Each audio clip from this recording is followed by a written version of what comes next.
Começarei, pois, pelos 3 dilemas. E dilemas é a palavra certa que eu escolhi. Isto é um dilema, como vocês sabem, é qualquer coisa que não tem propriamente uma resposta boa e uma resposta má.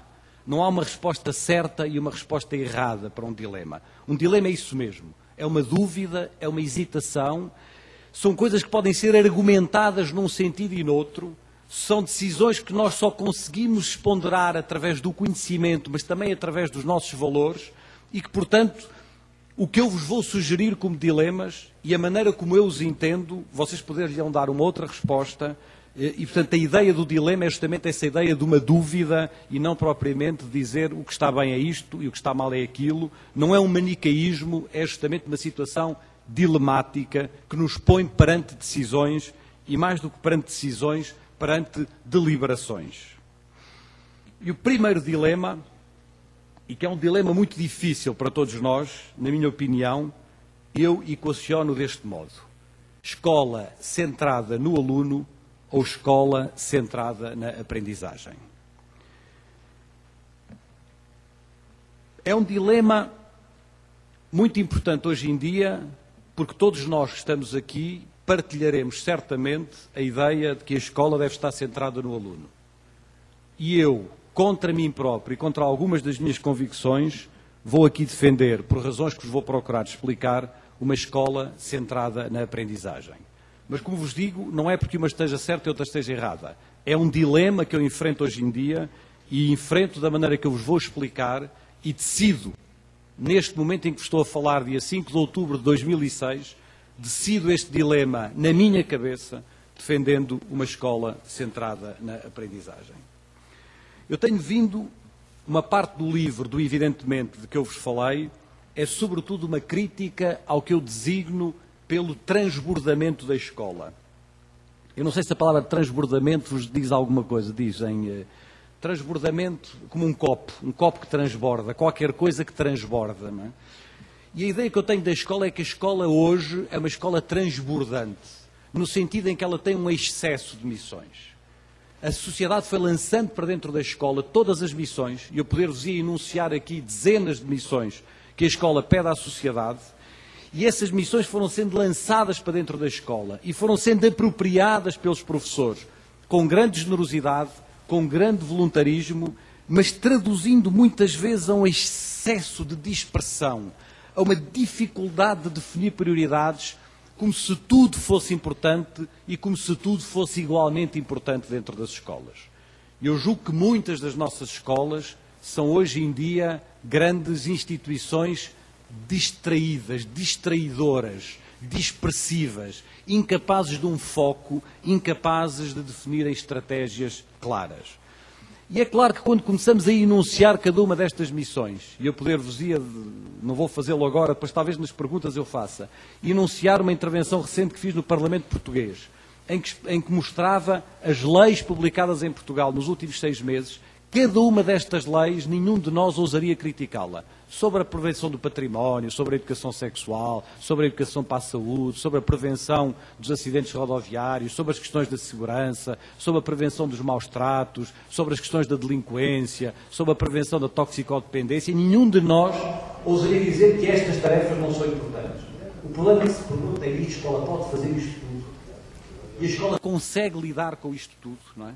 Portanto, eu creio que há aqui, na minha opinião, um problema de transbordamento que nós temos que enfrentar e que eu, na minha opinião, enfrento dizendo tudo isto é importante, desde que não esqueçamos que a nossa prioridade primeira é a aprendizagem dos alunos. E porquê a aprendizagem dos alunos? A pedagogia tradicional, como todos sabem, era uma pedagogia baseada nos conhecimentos e na transmissão dos conhecimentos. A grande ruptura da pedagogia moderna, da pedagogia inventada pela Escola Nova aqui no Brasil, da pedagogia inventada pelas grandes rupturas da década de 20 e 30 do século passado, foi dizer quem deve estar no centro do sistema. Quem deve estar no centro da nossa atenção são os alunos. É a grande emergência da psicologia, é a grande emergência dos grandes movimentos do pedocentrismo, em que colocam a criança no centro das atenções e no centro do sistema. A minha opinião, hoje, é que esta pedagogia moderna necessita de ser reinventada. Que esta pedagogia moderna, baseada num conjunto de ciências que foram muito importantes há 60 ou 70 anos atrás, tem de ser reinventada na sociedade contemporânea. E a maneira como nós a poderemos reinventar é dizer, não se trata de centrar a escola nem nos conhecimentos, como advogava a pedagogia tradicional, nem nos alunos, como advogava a pedagogia moderna, mas sim na aprendizagem. E é evidente que esta aprendizagem implica alunos, não há aprendizagem sem alunos. A aprendizagem implica uma pessoa, um aluno concreto, implica o seu desenvolvimento harmónico, o seu bem-estar. Mas uma coisa é dizer que o nosso objetivo é centrar-nos no aluno e outra coisa é dizermos que é centrar-nos na aprendizagem do aluno, não é? E definirmos isso como a nossa prioridade do trabalho dentro das escolas. E a aprendizagem necessita também dos conhecimentos.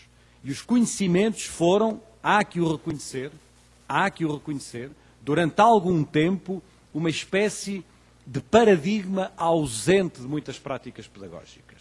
Eu creio que a melhor palavra e a melhor fórmula que define isso é uma fórmula que todos nós aqui já repetimos mais do que uma vez, que eu próprio já defendi mais do que uma vez, mas que hoje não defendo, que é a fórmula do aprender a aprender, não é?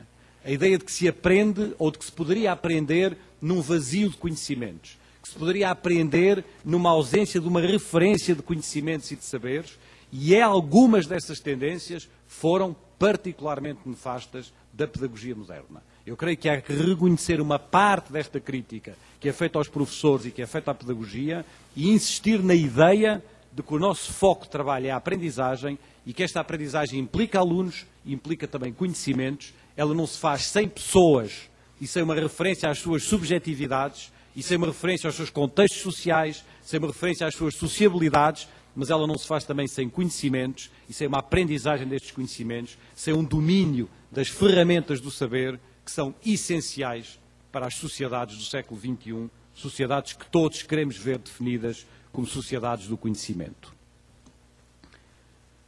Mas julgo que é talvez mesmo possível acrescentar uma pequenina palavra à aprendizagem.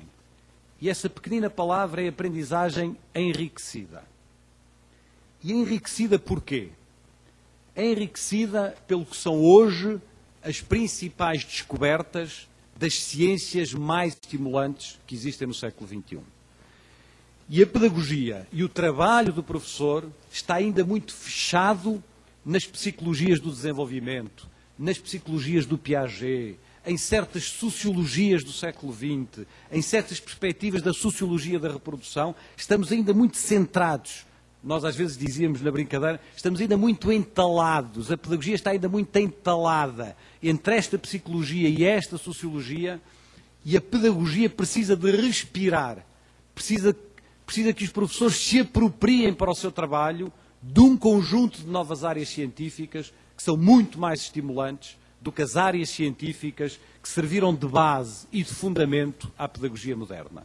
Estou a falar, por exemplo, de todas as descobertas que se fazem na área das neurociências, sobre o funcionamento do cérebro, sobre a questão das emoções, sobre a questão dos sentimentos e da aprendizagem, sobre a maneira de produzir a memória, sobre as questões da consciência. São tudo um conjunto de temas que nós temos integrado mal dentro da pedagogia.